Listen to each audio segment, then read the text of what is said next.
صبر اور استقامت اگر آپ نے زندگانی میں آگے بڑھنا ہے تو ان دو چیزوں کا وجود آپ کے ساتھ ہونا بڑا ہی ضروری ہے۔ ہمارے مزاجوں میں بڑی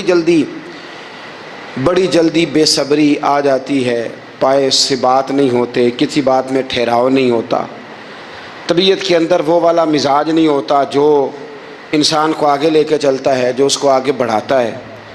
اگر آپ نے آگے بڑھنا ہے تو پھر ذرا آپ میں کے مزاج میں ٹھہراؤ ہونا چاہیے، پھر ذرا تھوڑا سا سکون ہونا چاہیے۔ میرے رسول کریم علیہ السلام کی خدمت میں ایک شخص نے عرض کیا تھا، یا رسول اللہ صلی اللہ تعالی وسلم، مجھے کوئی ایسی نصیحت کر دیں کہ پھر مجھے کسی اور سے پوچھنے کی ضرورت نہ رہے۔ تو حضور نے ایک ہی جملہ کہا، فرمایا جب تو نے کہا نا کہ اللہ میرا رب ہے، پھر ڈٹ جا، پھر اس پہ ڈٹ جا، پھر کھڑا ہونا سیکھ۔ جب آپ میں استقامت ہوتی ہے، صبر ہوتا ہے، دیکھیں حالات جب بگڑے تو انہیں صحیح ہونے میں ٹائم لگتا ہے کہ فوراً ٹھیک ہو جاتے ہیں۔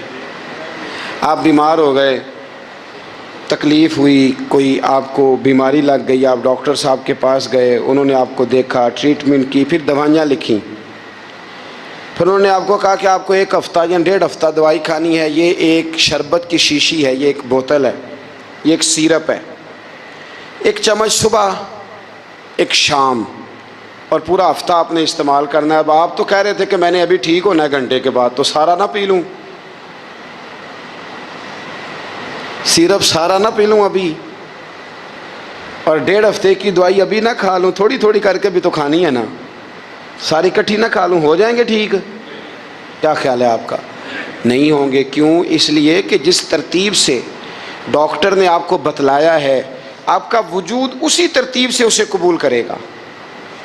آپ کا جو وہ مرض ہے وہ اسی ترتیب سے بہتر ہوگا جس ترتیب سے ڈاکٹر نے، طبیب نے، حکیم نے آپ کو بتلایا ہے، اسی مرتب ترتیب سے آپ نے اس کو دوا کو استعمال کرنا ہے، تو اسی ترتیب سے وہ سارے معاملات ٹھیک ہوں گے۔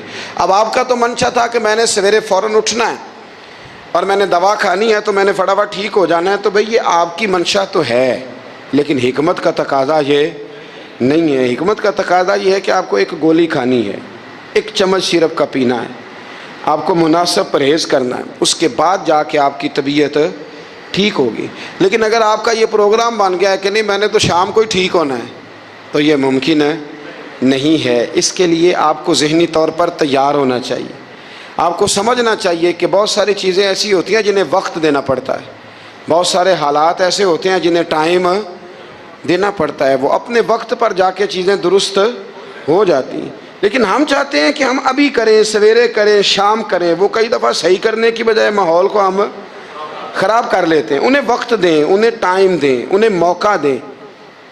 میرے رسول کریم صلی اللہ تعالیٰ علیہ وآلہ وسلم ہجرت سے چند دن پہلے نہ خانہ کعبہ کو اندر سے دیکھنے کا دل کیا میرے نبی پاک کا، کیا مجھے مکہ چھوڑ کے مدینہ طیبہ جانا ہے تو میں ذرا کعبہ معظمہ کے اندر سے زیارت کر لوں۔ عثمان بن طلحہ ایک شخص تھا جو کلید بردار تھا، جس کے پاس خانہ کعبہ کی چابی ہوتی تھی۔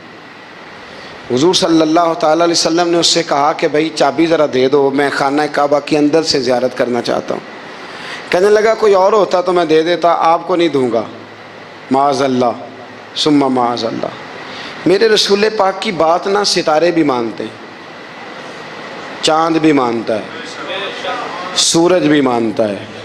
حضور اگر سورج کو کہنا واپس آ، حضرت علی نے نماز پڑھنی ہے تو وہ آ جاتا ہے، اور اگر حضور فرما دیں چاند کو 2 ٹکڑے ہو جا تو وہ 2 ٹکڑے ہو جاتا ہے۔ سورج بھی بات مانتا ہے، چاند بھی بات مانتا ہے۔ یہ سارے میرے رسول کریم علیہ السلام کے غلام ہیں۔ جہاں جہاں تک رب کریم کی خدائی ہے وہاں میرے حبیب کی مصطفائی ہے۔ حضور وہیں چاہتے نہ وہیں چاہتے، تو حضرت عمر اگر حکم دیں تو زمین تیل واپس کرتی ہے، تو حضور حکم دیتے تو وہ کافر اندر دھنسا لیتی زمین، سارا کام اسی وقت ہو جاتا۔ لیکن حضور نے کیا فرمایا؟ جب عثمان بن طلحہ نے کہا نا کہ آپ کو چابی نہیں ملے گی، اللہ کے رسول نے فرمایا عثمان ایک وقت آئے گا جب یہ چابی تجھ سے میں لوں گا، اور جس کو میرا دل کرے گا میں اسے دوں گا۔ ایک وقت آئے گا کہ یہ میں تجھ سے لوں گا، اور پھر جس کو میرا دل چاہے گا میں اس کو وہ چابی دوں گا۔ میرے نبی کریم رؤوف الرحیم سید عالم صلی اللہ علیہ وسلم نے وقت دیا. کتنا وقت لگا؟ 2 دن 4 دن 5 دن 10 سال لگ گئے. حضور نے مکہ کو فتح کیا، حضور تشریف لائے. وہی چابی عثمان بن طلحہ کے پاس تھی. محبوب کریم نے بت توڑنے تھے، کعبہ کو ان سے پاک کرنا تھا. فرمایا لاؤ نا چابی کدھر ہے؟ عثمان کہتے ہیں حضور نے تو بات نہیں جتلائی، پر مجھے وہ لفظ یاد تھے کہ عثمان ایک وقت آئے گا. ایک سمجھیے گا بات کو، ایک وقت آئے گا جب چابی میں لوں گا، اور پھر جس کو میرا دل کرے گا میں اسے. پھر وقت آ گیا، پھر حضور نے چابی لے لی. پھر نبی پاک نے بت توڑے. پر قربان جاؤں مدینے والے محبوب کے طریقے پر. فدا ہو جائیں حضور علیہ الصلوۃ والسلام کے کمال درگزر پر. جب حضور فارغ ہوئے نا بیت اللہ کو صاف کر کے، تو فرمایا کدھر ہے ابھی عثمان بن طلحہ؟ وہ آئے تو حضور فرمانے لگے یہ چابی پہلے تیری خاندانی وراثت تھی، پھر میں نے اپنے وعدے کے مطابق لے لی، اب میں تمہیں واپس کر رہا ہوں. اب یہ چابی میں تمہیں واپس کر رہا ہوں، میں یہ چابی میں تمہیں دے رہا ہوں. لہٰذا اب تیری نسل سے بھی قیامت تک کوئی نہیں لے گا، میں تمہیں یہ چابی دے رہا ہوں. تو بھائی وقت کا انتظار کریں. اور عثمان بن طلحہ کہتے ہیں میں نے حضور کا یہ کمال کرم دیکھا تو میں کلمہ ہی پڑھ گیا، میں مسلمان ہی ہو گیا. وقت کو دیکھیں، وقت کا انتظار کریں، آنے والا ٹائم دیکھیں. ہم نا ٹائم نہیں دیتے، ہمیں جلدی بڑی ہے. کاروبار ٹھیک ہو جائے تو شام کو ہو جائے، بچہ تندرست ہو جائے تو پھر شام کو ہو جائے، مخالفین ٹھیک ہو جائیں تو شام کو ہو جائیں. ہمارے سارے کام شام سے پہلے، بلکہ جو ولی بننا چاہتا ہے وہ بھی کہتا ہے 1.25 گھنٹے میں بنا دو، لیٹ نہ کرو. کیونکہ بہت سارے تو کہتے ہیں یہ ایک نظر کریں. میں نے کہا آپ کوئی عمل بھی کریں نا، آپ تھوڑی محنت بھی کریں نا. کہتے ہیں ایک نظر کریں. ہمارے درویش کہا کرتے تھے کہ آج کل مرید کہتے ہیں نہ نماز پڑھاؤ، نہ روزہ رکھاؤ، نہ وظیفہ کراؤ، نہ کوئی اور کام کراؤ، سانوں میں ایویں ہی بخشاؤ. تو بھئی اللہ نے خود 5 نمازیں فرض کی ہیں، رمضان کے روزے فرض کیے ہیں، زکوٰۃ فرض. تو جب اللہ نے ذمہ داریاں لگائی ہیں تو پھر کون ہے جو بغیر ذمہ داریوں کے آگے جائے؟ تو اپنی زندگی میں چیزوں کو سمجھیں، غور کریں. وقت آپ کو دینا ہے، اور جب آپ وقت دیتے ہیں تو بہت سارے معاملات ٹھیک ہو جاتے ہیں. حضرت عمار بن یاسر بڑا شروع میں کلمہ پڑھا. ان لوگوں نے بڑی تکلیفیں اٹھائیں جنہوں نے آغاز اسلام میں کلمہ پڑھا. حالات اور طرح کے تھے. میرے حضور کو بڑی اذیتیں دی جاتی تھیں. ابو لہب، عقبہ بن نبی معیط، یہ حضور کے 2 ہمسائے تھے. کچھ نفسیاتی تکلیفیں لوگ دیتے ہیں، ذہنی طور پر پریشان کرتے ہیں. مزاج ہوتا ہے. وہ دونوں کیا کرتے تھے؟ وہ سارا اپنے گھر کا کوڑا کرکٹ لا کے حضور کے دروازے پر پھینک جاتے. تو نبی کریم صلی اللہ تعالی وسلم فرماتے تھے کیا خوبصورت حق ہمسائیگی ادا کرتے ہو، کیا اچھا تم حق ہمسائیگی. اور دونوں طرف کے ہمسائے تکلیف دیتے، اذیت دیتے، حضور کو پریشان کرتے. حضرت عبداللہ ابن مبارک رحمۃ اللہ علیہ کا ہمسایہ بھی اسی طرح کرتا تھا. وہ اپنے گھر کا سارا گند کچرا اٹھا کے آپ کے گھر میں پھینک دیتا. 1 دن بھی پھینکا، 2 دن بھی پھینکا، 3 دن بھی پھینکا، 4 دن بھی پھینکا، 5 دن بھی پھینکا. مہینوں بیت گئے. ایک دن کہنے لگا میں روز کچرا پھینکتا ہوں. خود ہی کہنے لگا آپ کو تکلیف نہیں ہوتی؟ آپ فرمانے لگے میں نے ایک برتن رکھ دیا ہے، ایک جھاڑو رکھ دیا ہے.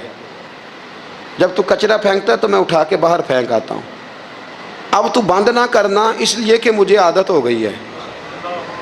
اب میں نے اپنے ٹائم میں سے نا ٹائم اس کچرے کو دینا شروع کر دیا ہے. اب تو بند نہ کرنا، اس لیے کہ مجھے اب اس بات کی عادت ہو گئی ہے. اب میں روز اٹھاتا ہوں اور اٹھا کے ذرا باہر پھینک آتا ہوں. میں عادی ہو گیا ہوں تیری اذیت کا، اب میں تیری تکلیف کا.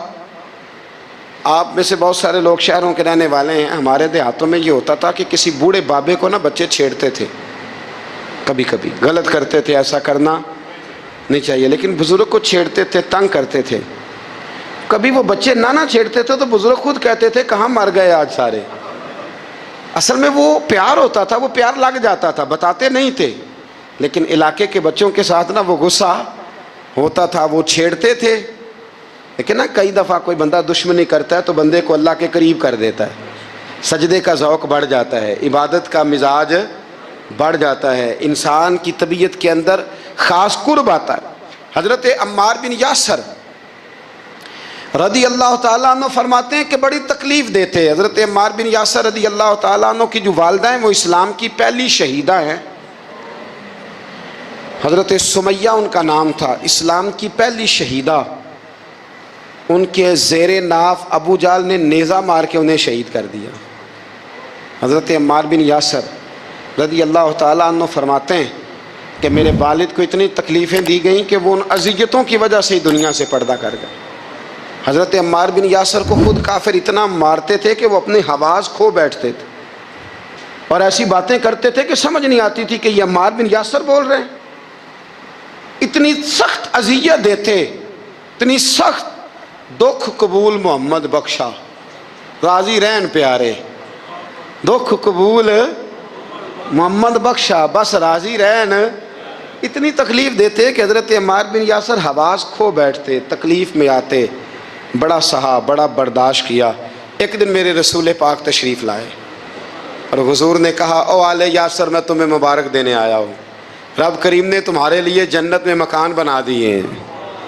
حضور نے تمہارے لیے، اللہ نے تمہارے لیے جنت میں مکانات، تمہیں مبارک ہو.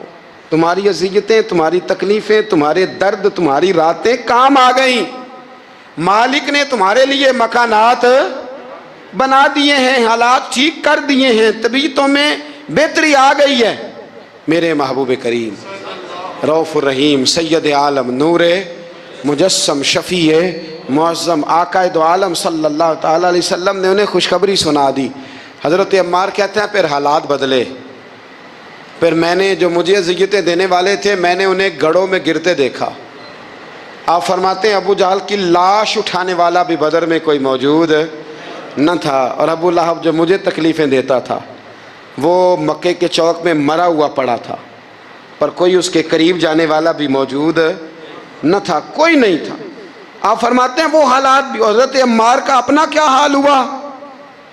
حضرت خالد ہے، اب تو گزارش ہی کرنی ہے، اب مدعا کیا سنانا ہے، اب تو بات کرنی ہے. فرماتے میں آگے بڑھا اور جیسے بھی ہوا میں نے حضرت عمار بن یاسر کو راضی کیا. حضرت عمار کہتے ہیں ایک وقت وہ تھا اور ایک وقت یہ ہے. جب دونوں وقتوں کو دیکھتا ہوں تو کہتا ہوں الحمدللہ رب العالمین. یہ ساری تعریفیں اس رب کے لیے ہیں جو تمام جہانوں کو پالنے والا. وقت دیں معاملات کو، ٹائم دیں. آپ دیکھیں اللہ تبارک و تعالیٰ بڑا کریم ہے.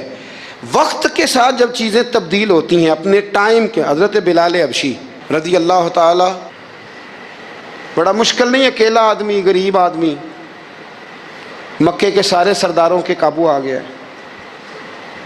حضرت حسان کہتے ہیں میں نے خود اپنی آنکھوں سے دیکھا حضرت بلال کے گلے میں رسی ڈال کے بچے کھینچا کرتے تھے.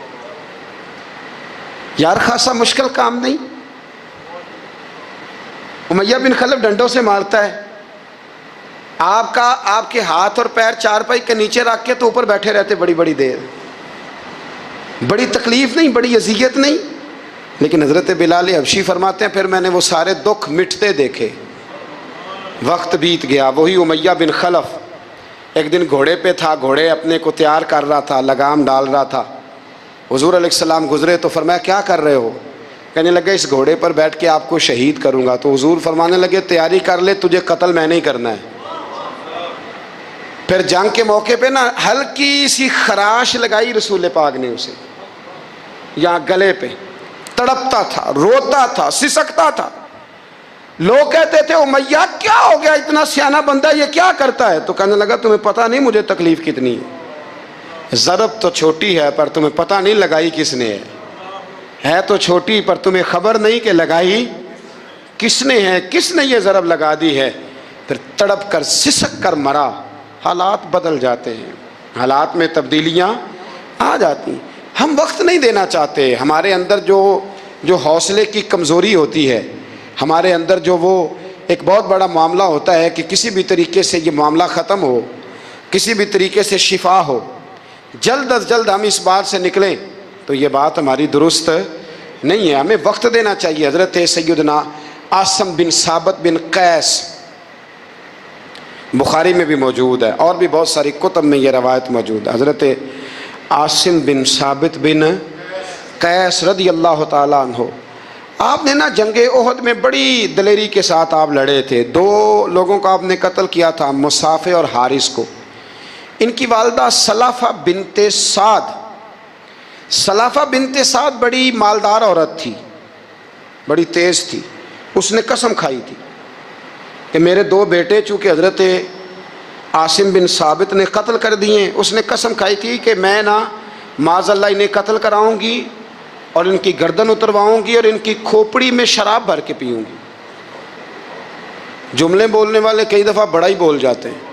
حضرت عاصم بن ثابت بن قیس رضی اللہ تعالیٰ, سلافہ بن سعد کہنے لگی کہ میرے بیٹے چونکہ انہوں نے قتل کیے تو 100 اونٹ دوں گی جو انہیں شہید کرے گا, اور پھر میں معاذ اللہ ان کی گردن اتروا کے کھوپڑی کے اندر شراب بھر کے پیوں گی. حضرت عاصم بن ثابت بڑے بہادر تھے, قابو نہ آ سکے. کافروں نے ایک چال چلی کہ مدینے سے کچھ مبلغ مانگے تبلیغ کرنے کے لیے. بطور مبلغ کو مانگا لیکن رستے میں بددیانتی کی, جھوٹ بولا, ظلم کیا, انہیں گرفتار کیا اور گرفتار کر کے معاذ اللہ تعالیٰ انہیں بیچنا چاہا. حضرت عاصم بن ثابت کہنے لگے میں میدان کا آدمی ہوں, میں قید ہونے سے لڑائی کرنے کو بہتر سمجھتا ہوں. میں کفار کا قیدی ہونے سے شہید ہونے کو فضیلت دوں گا. تلوار نکال لی, نیزے نکال لیے, لڑنے لگے. اب اکیلا آدمی اور سامنے درجنوں بیسیوں لڑنے والے, سب کا رخ جب انہی کی طرف ہوا تو حضرت عاصم بن ثابت بن قیس رضی اللہ تعالیٰ عنہ سمجھنے لگے اب شہید ہو جاؤں گا. تو آپ نے ایک دعا مانگی, کہنے لگے اے اللہ میرے بدن کی حفاظت کرنا, اے اللہ میرے وجود کی حفاظت کرنا. گویا میری لاش کی یہ بے حرمتی نہ کریں, اللہ حفاظت کرنا. شہید کر دیے گئے. جیسے ہی آپ شہید ہوئے تو اب وہاں تو منت یہ تھی نا معاذ اللہ کے گلا کاٹیں گے اور معاذ اللہ کھوپڑی میں شراب پیئیں گے. انہوں نے دعا کر دی یا اللہ حفاظت کرنا. آپ سب بھی دعا کریں یا اللہ ہماری حفاظت فرما, اے اللہ دنیا میں بھی حفاظت فرما, قبر میں بھی حفاظت فرما, حاسدوں سے, شریروں سے, مفسدوں سے, اے اللہ حفاظت کرنا. یہ دعا فرمائی. جب آپ شہید کر دیے گئے نا, لاش مبارک قریب تھی, تو کافر گردن کاٹنے کے لیے آگے بڑھے تو سینکڑوں کی تعداد میں شہد کی مکھیاں آ گئیں. انہوں نے گھیرا ڈال لیا سارے وجود کو. آپ کتنی کو مکھیاں اڑائیں, 1 کو اڑاتے ہیں 10 اور آ جاتی ہیں, 2 کو اڑاتے ہیں 10 اور ان کا خیال تھا شاید وجود کاٹنے آئی ہیں. وہ چلے گئے, کہنے لگے شام کو جب مکھیاں چلی جائیں گی تو دوبارہ آئیں گے. لیکن جب مکھیاں اڑی تو انہوں نے وجود کو چھوا بھی نہیں تھا, انہوں نے وجود کی حفاظت کی, دعا مانگی تھی اے اللہ ان سے میری حفاظت فرما, مجھے ثابت قدم رکھ. مکھیوں نے وجود کو چھوا بھی نہیں. اور جب رات ہوئی تو نہ بادل تھے, نہ پانی تھا, نہ ہوا تھی, لیکن اللہ نے پانی بھیجا, بارش آئی اور حضرت عاصم بن ثابت کی لاش کو بہا کے لے گئی, وجود بہا کے لے گئی. سویرے ڈھونڈتے رہے پر ان کا وجود کسی کو ملا. بعد مرن دے مکھڑا میرا ہو جاوے جے تازہ, پھر سمجھ لینا محبوب میرے نے آن پڑے ہے جنازہ. پھر سمجھ لینا محبوب میرے نے آن پڑے ہے. اور ایک شعر پڑھنا دوں چراغے گولڑا کا, کئی دفعہ پڑھتا ہوں, آج پھر نہ کہہ دوں. کہنے لگے بے قدراں کچھ قدر نہ جاتی, کیتی خوب تسلی ہو, دنیا دار پجاری زردے کتیاں دے گل ٹلی ہو, بک بک روشن اکھیاں تکیو ویک حویلی کلی ہو, کوچ نصیر آسان جدوں کیتی پہ جانی تھر تھلی ہو. تو یاد رکھ میرے بھائی, جب آپ ثابت قدم, حضرت خباب رضی اللہ تعالی عنہ, بخاری میں ذکر ہے, کتب حدیث میں, کتب سیرت میں ذکر. حضرت خباب رضی اللہ تعالی عنہ نے اس وقت کلمہ پڑھا جب ابھی 5 لوگ کلمہ پڑھتے تھے, کل بندے السابقون الاولون. آپ فرماتے ہیں جس عورت کا میں غلام تھا نا, ام انمار اس کا نام تھا, وہ مجھے بڑی سخت سزائیں دیتی تھیں. آپ لوہار کا کام کرتے تھے, سلاخیں, آپ کو پتہ ہے لوہار سلاخ رکھتا ہے پہلے آگ میں بھٹی میں, پھر وہ جب پوری طرح تپتی ہے پھر کچھ بنتا ہے. لوہار کا کام کرتے تھے. آپ فرماتے ہیں ام انمار میرے ساتھ یہ کرتی کہ مجھے سخت اذیت دیتی, کلمہ چھوڑنے پر مجبور کرتی. ایک دفعہ تو ایسے ہوا کہ اس نے کافروں کی ڈیوٹی لگائی, میں گلی سے گزر رہا تھا, مجھے نہیں پتا تھا ان کی پہلے سے تیاری ہے, انہوں نے کوئلے جلا کے رکھے ہوئے تھے. مجھے پکڑا, میرا کرتا زبردستی اتارا, کوئلوں پہ لٹا دیا. اور میرے وجود پر وزنی پتھر رکھ دیے. فرماتے ہیں میری چربی پگھلی تو کوئلے بجھے. یہ شہادت گاہ الفت میں قدم رکھنا. لوگ آسان سمجھتے ہیں مسلمان ہونا. زخم پہ زخم کھا کے جی، خون جگر کے گھونٹ پی، آہ نہ کر لبوں کو سی. یہ عشق ہے کوئی دل لگی نہیں، اس میں بڑی برداشت کرنی پڑتی ہے. آپ فرماتے ہیں کہ حضور علیہ الصلوۃ والسلام نا خانہ کعبہ کی دیوار کے ساتھ ٹیک لگائے بیٹھے تھے. میں ایک دن حاضر، مجھے بڑی تکلیف دیتے تھے. کہتے ہیں جب میں کام کر رہا ہوتا تھا تو میری مالکن آتی تو وہ نکال کے نا سلاخ تو میرے سر پہ رکھ دیتی. میرا سارا وجود زخمی تھا. حضور خانہ کعبہ کی دیوار سے ٹیک لگائے بیٹھے تھے، میں حاضر ہوا تو محبوب کریم بھی اٹھے. تو حضور علیہ الصلوۃ والسلام سے میں نے عرض کی حضور دیکھیں مجھے کتنی تکلیف دی جاتی. تو ابھی فرمانے لگے بس اتنی، بس اتنی. فرمایا تم سے پہلے لوگوں کے سروں پر آرے رکھ کے 2 حصوں میں چیر دیا جاتا تھا، لوہے کی کنگھیوں سے ان کے وجود ادھیڑ دیے جاتے تھے، پر وہ سی نہیں کرتے تھے، اف نہیں کرتے تھے. میں خبردار بس اتنی. اور پھر میرے حضور نے ہاتھ اٹھائے کہا اے اللہ خباب کی مدد فرما. اے اللہ خباب کی، اتنے لفظ ادا کی. حضرت خباب کہتے ہیں پھر میں نے وقت کو وقت دیا، پھر میں نے حالات کو وقت دیا، پھر میں نے اپنے محبوب کی دعا کو قبول ہوتے دیکھا. فرماتے ہیں وہ میری مالکن جو مجھے تکلیف دیتی تھی، اذیت دیتی تھی، پھر اس کا حال یہ تھا کہ اس کے سر میں درد اٹھا، اور جس طرح کتا چیختا ہے جب اسے مارا جاتا ہے تو وہ چلاتا ہے، اس طرح وہ آوازیں نکالتی. پھر وہ بہت بڑے طبیب کے پاس گئی تو اسے کسی نے کہا کہ لوہے کی سلاخوں سے اپنے سر کو دگوایا کر، داغ دیا کر، اسے جلایا کر جگہ جگہ سے تاکہ تیرے اندر کا درد ختم ہو.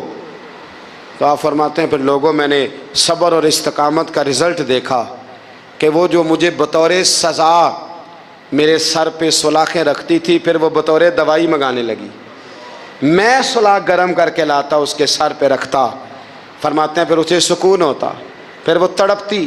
اور چونکہ مجھے تو وقت یاد تھا نا، کہتے ہیں لیکن میں مصطفیٰ کریم کا کلمہ پڑھتا تھا، میں نے کبھی دوبارہ پلٹ کر اسے یہ بات یاد نہ کرائی. آپ وقت دیں، ماحول کو ٹائم دیں. آپ دیکھیں، ہاں یہ ضرور دیکھ لیں کہ آپ کے ضمیر کے اندر کوئی ایسی بات تو نہیں، کوئی ایسا معاملہ تو نہیں کہ جہاں آپ غلط ہیں.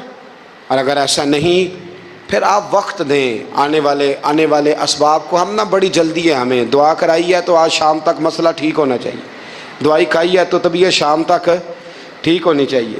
اگر ہم راہ حق کے مسافر ہیں تو شام کو ہمیں قرب الہی مل چکا ہو، حضور کی بارگاہ کے ہم حضوری ہو چکے ہیں. ایسا نہیں ہے. آپ وقت دیں، سفر کو جاری رکھیں، تسلسل کے ساتھ سفر کریں.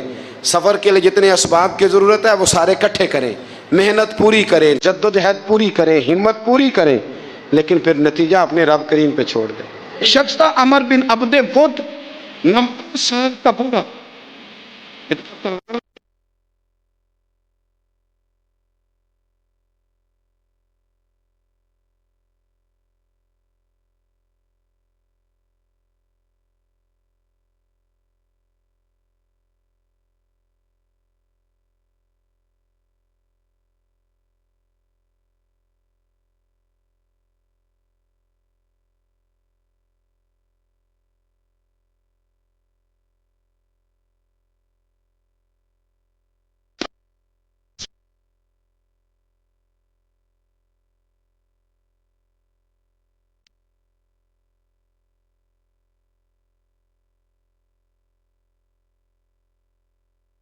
بچے